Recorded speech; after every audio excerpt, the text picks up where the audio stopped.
Hi, my name is Chris Pallone. I am a freelance correspondent for NBC News Channel, MSNBC, and the Weather Channel here in New York. I also am a field producer for The Today Show and NBC Nightly News.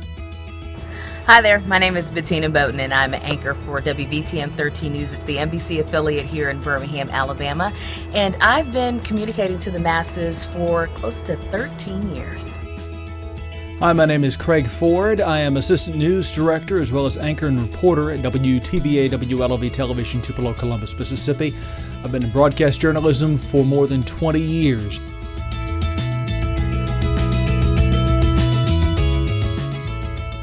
With the touch of a smartphone or the click of a mouse, you can Instagram it, Snapchat it, Facebook it, Vine it, YouTube it, and on and on.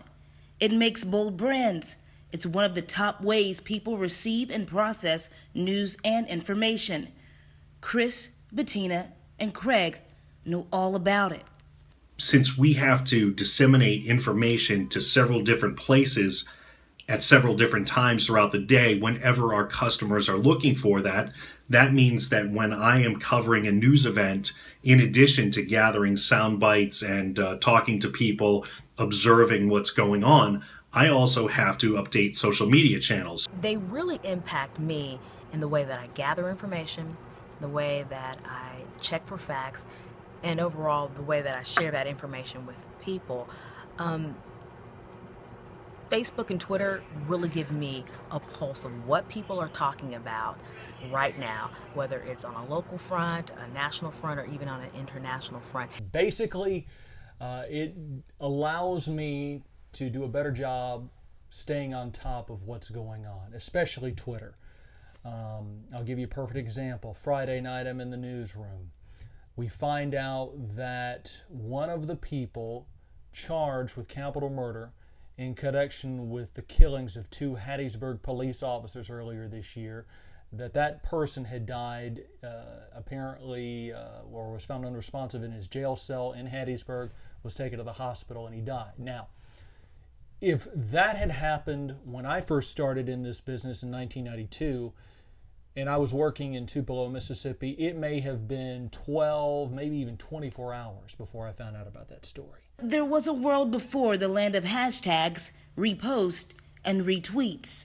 What was it like relaying news and information back before social media existed? Well, as you might imagine, it was very traditional, something that had been done for decades and decades in television news. The news waited until there was a formal newscast. So if you had information that was new, it had to wait until noon. It had to wait until 5, 6, 10, or 11 p.m. It was pretty predictable. I mean, first you gather the information, you get your interview, you check the facts, you research, you check the facts, and then you prepare the report for the broadcast news, whether it was a 4 o'clock, 5 o'clock, 6 o'clock, or the late evening newscast. And so you pretty much did all the preparation work again, check for accuracy, and then prepare your report for the masses.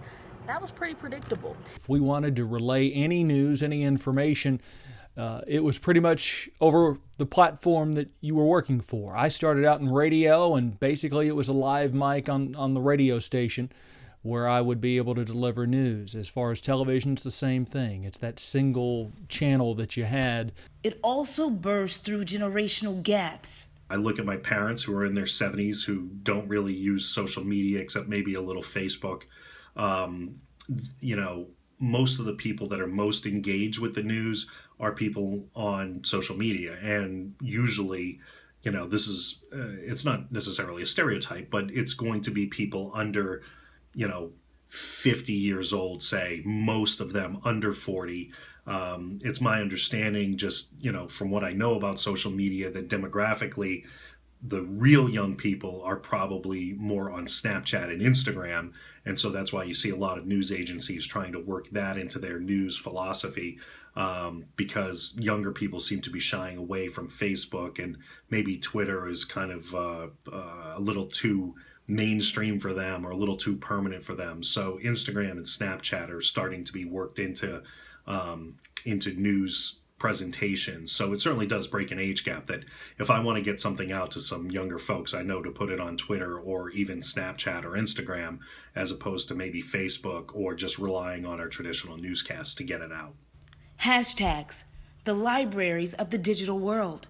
Hashtags kind of catch fire and everyone understands, okay, let's use that hashtag, so you can very easily search for information on that particular topic. Now, of course, it gets silly. I mean, I always joke that I look at all my friends who are getting married and they have these dumb hashtags that, are more just a play on words. They're kind of wordy and, not really helpful.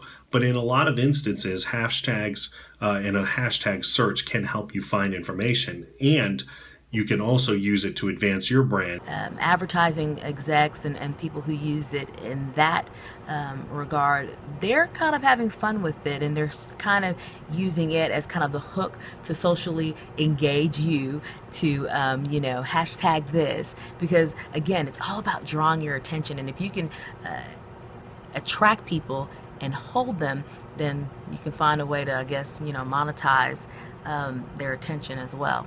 Evolution of social media on news and information is still in its early inception. You look back on this period, that people realize how much of a game changer social media has been for our industry, especially Twitter. I don't know where it's going. It's hard to see what's coming. 10, 12 years ago, MySpace was really popular, and I think people probably thought, oh, this is great, this is going to go on forever, and it just doesn't happen that way. There's a natural ebb and flow and an evolution of what people do and don't use. Social media is teaching us what people want to know and when they want to know it. It is definitely allowing us to tap into the heartbeat of the masses. And so I feel that social media is going to continue to tell us what you want to hear and when you want to hear it. And so as journalists, we have to continue to uphold the integrity of what we do and how we do it, but at the same time meet the demands of you, the consumer. One thing we know for sure, people want information. What's changing is how they want information and when they want it. And so we have to meet that demand, and social media tools are helping us kind of navigate what you want, when you want it, at the same time making sure that what we give to you is informative, is accurate, and at the end of the day, information, I hope and pray, that can make your lives better, help you live your best life. It's definitely something that we're keeping our eyes on, and social media is helping us better, sometimes maybe not as much, but definitely directly connect with you every second. A growing way to communicate that's constantly evolving.